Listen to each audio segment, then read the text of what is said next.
The North Atlantic in February 1943 does not merely chill the bones it gnaws at them, a slow, insistent erosion of warmth that seeps through wool, through oilskin, through the very marrow of resolve. I remember the scent of the bridge that night, the brine-sharp sting of sea spray mingling with the acrid temps of diesel fumes, the faint, ever-present musk of wet rope and rusting metal, and beneath it all, the ghost of pipe tobacco haze, tobacco from hours earlier. I was second officer then, 26 years old, with hands already calloused from hauling lines in gales and eyes, trained to scan the horizon not for beauty, but for threat. The HMS Larkspur, a Flower-class corvette, small and stubborn as a terrier, had been assigned to escort Convoy ON-166 from Liverpool to Halifax. We were 70 vessels strong when we passed the Irish coast, a slow-moving herd of steel and timber guarded by frigates, sloops,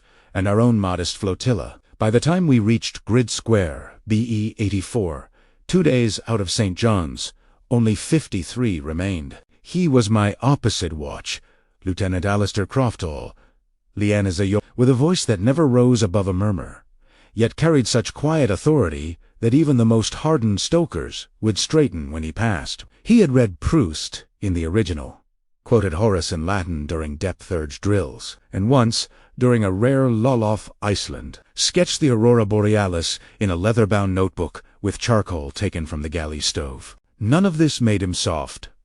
Quite the contrary, it was Croft who had insisted on rerouting the convoy 3 degrees west, after intercepting a faint, fragmented Enigma decryptoboat, Wolfpack Sterma, 16 boats strong, converging on our projected course. The Admiralty's orders had been explicit. Maintain speed. Maintain formation. Trust in the convoy's density as defense. But Croft, ever the heretic of protocol, overruled the Commodore, citing Admiralty Fleet Order 2273, in extremis, local command may deviate to preserve operational integrity. A bold interpretation. A dangerous one. That night, the sea was a slab of obsidian under a lid of clouds so thick not even starlight bled through. The only illumination came from the dimmed binnacle lights and the occasional flicker of the ASDIC screen, its green phosphor pulses throbbing like a dying heartbeat. I had just taken the watch at 0200 when the first explosion rocked the port flank of Liberty ship, the Fort Athabasca, split cleanly amidships by a G7E torpedo. The sound was not a boom but a crack, deep and splintering, as if the ocean itself had fractured. Then came the screams, muffled almost instantly by the wind, and the oily black plume that rose without flame, swallowing the sky. Croft was on deck within moments, barefoot, his trousers hastily buttoned, binoculars already raised. "Bertusa van zero," he said, voice steady. "Increase to 15 knots. Signal Snowbury and Arbutus to sweep starboard quarter and wake the depth-charge cruise." What followed was a ballet of terror conducted in silence. No one shouted. Orders were passed in hushed tones, relayed through speaking tubes and hand signals, because sound carried on that still, frozen Arandu boats listened. I remember the vibration through the deck as our Hedgehog projector fired its 24-spigot mortars, the dull thump-thump-thump rippling through the hull like the knock of a ghost at the door. Then the underwater detonations distant, muffled yet violent enough to make the teacups rattle in their saucers below. For 3 hours we danced with shadows. Sonar operators whispered bearings. Lookouts scanned for the telltale feather of a periscope or the silhouette of a conning tower. And then, just before dawn, we got him. A solid ASDIC contact at 1,200 yards, closing fast. Croft ordered pattern depth charges.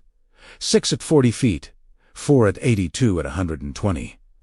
The sea erupted, water columned into the air, black and boiling, and when it fell, there surfaced a slick of diesel oil and something else, a jagged shard of decking, painted with the number U522.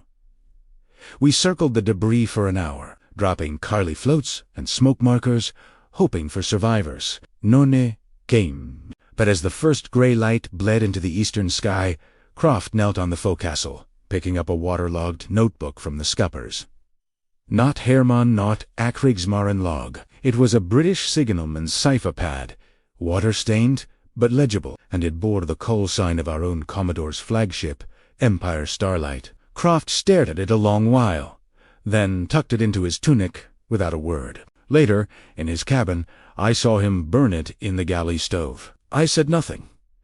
He said nothing, but the silence between us grew teeth. 3 nights later, under a gibbous moon that silvered the wave crests like drawn blades, Croft vanished. Not lost overboard, no cry, no splash, no alarm, simply gone. His bunk was empty, his greatcoat still draped over the chair, his copy of the Aeneid open to Book 6, where Anchises speaks to Aeneas in the underworld. Go forth now, Roman, and remember spare the conquered, and war down the proud. The log recorded Officer Croft reassigned, per Admiralty Telecode BZ. Though no such telecode existed in our records, no inquiry followed. No replacement arrived. The convoy limped into Halifax with 42 ships. The Admiralty commended our disciplined response under duress. I signed the report. I never mentioned his name, and so he became heir. A ghost, not because he died, but because I permitted his erasure an act, not of cowardice, tell myself, but of preservation. For to speak his name would have been to admit what we both knew, that the U-522 had not fired that first torpedo, that the explosion which split the Fort Athabasca had come from beneath her own hull sabotage, timed to trigger panic and scatter the convoy, that the cipher pad Croft burned contained not just call signs, but coordinate scour, coordinates transmitted days before we sailed, and that the hand which sent them wore not a German eagle, but the brass buttons of His Majesty's Navy. I kept watch that night as the last of the fog lifted over Halifax Harbour, the city's lights smudged and distant like drowned stars. The cold had long since numbed my face, but inside something burned a quiet, relentless fire of complicity. I wrapped my scarf tighter, feeling the coarse wool rasp against my wind-chapped skin, and watched the trawlers glide past like silent sentinels. Somewhere out there, in the labyrinth of corridors beneath the Admiralty in Whitehall, a file had been stamped closed. No further action, and in the ocean's depth, steel bones settled into the silt, nameless and unclaimed. I never spoke his name, so he vanished from history.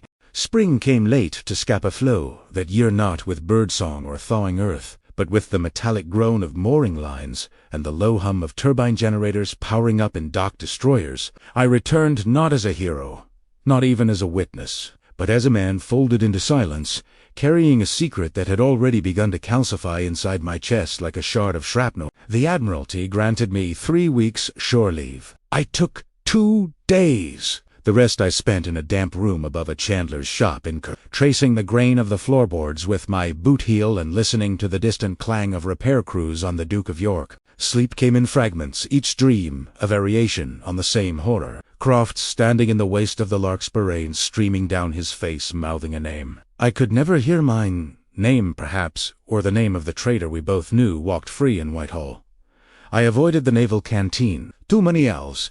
Too many questions wrapped in joviality. Instead, I walked the shorelines at dawn past beached trawlers, with nets frozen stiff in salt, past the skeletal remains of a downed Focke-Wulf, whose pilot had washed ashore the previous October unidentified, buried in the island's communal grave with a wooden cross and no insignia. Death at sea has a peculiar anonymity. It swallows men whole and gives back only debris. But erasure by design that is something colder, more precise. It leaves no grave, no dog tag, not even a misfiled casualty report. It leaves only the hollow echo in the mind of the one who allowed it. By April, I was reassigned not to another Corvette, but to the hydrographic office in Bath, tasked with redrafting Convoy, routing charts based on revised U-boat operational zones. A desk job. A quiet exile. My superiors called it rest. I knew better. They had read between the lines of my log entries. They had noted the absence of Croft's name in any operational summary. My silence had been noted and rewarded with obscurity. In the echoing halls of the Royal Society's old wing, now repurposed for wartime cartography, I measured ocean depths and plotted isobars while younger officers debated the Sicily landings over tea. No one asked about ON 166. No one mentioned U522. And I, obediently, said nothing. But memory is not so easily quarantined. In the margins of Admiralty Chart 1723B, I began to sketch not routes, but faces. Croft's profile as he bent over the Aztec console, brow furrowed in concentration. The Commodore of Empire Starlight, a man named Hayne, with a florid complexion and a habit of polishing his monocle with his sleeve, a man who had protested Croft. S-course deviation with uncharacteristic V, and once in a moment of weakness I drew the cipher pad S, final page, before it blackened in the stove. The call sign GFX7, repeated 3 times, followed by grid BE84, time-stamped 040 hours February 18th, 6 hours before the torpedo struck. The same grid where we had altered course. The same hour the Wolfpack would have been repositioning. Coincidence? In wartime, there are no coincidences, only patterns waiting to be deciphered by those willing to pay the price of truth. That summer, I received a letter, not official, not stamped with the crown, just cheap paper, folded twice, posted from Portsmouth. No return address. Inside, a single sentence, in handwriting I recognized instantly. Slantang left the T crossed with a Surgeon S precision.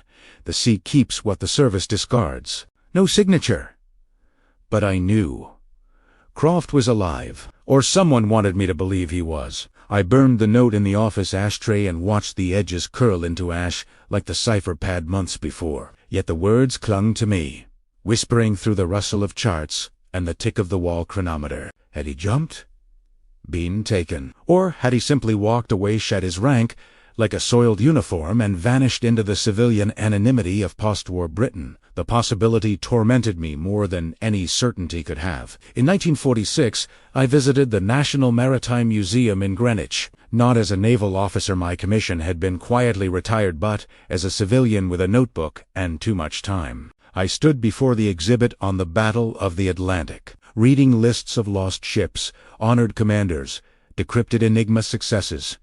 No mention of Convoy on 166's internal fractures. No footnote for Croft.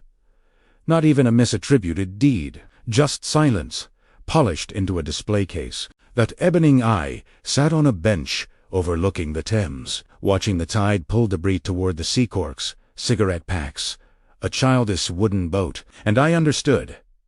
History is not written by the dead, nor even by the victors, but by those who survive without speaking, by those who choose peace over truth, order over justice, quiet over reckoning. I never married, never spoke of the war beyond the sanitized anecdotes expected at veterans' gatherings. I became an archivist, then a teacher of navigation at a small coastal academy, where I taught cadets to read stars and currents, but never the cost of silence. And every February 20th, I light a single candle and place it on my windowsill facing west toward the Atlantic, toward grid BE80, toward the place where a man-esque name dissolved into foam and fog because I failed to say it aloud. Now, decades later, with these pages aging in my hands and the sea whispering beyond the dunes, I write his name not for posterity, not for justice, but because the weight of its absence has grown too heavy to bear.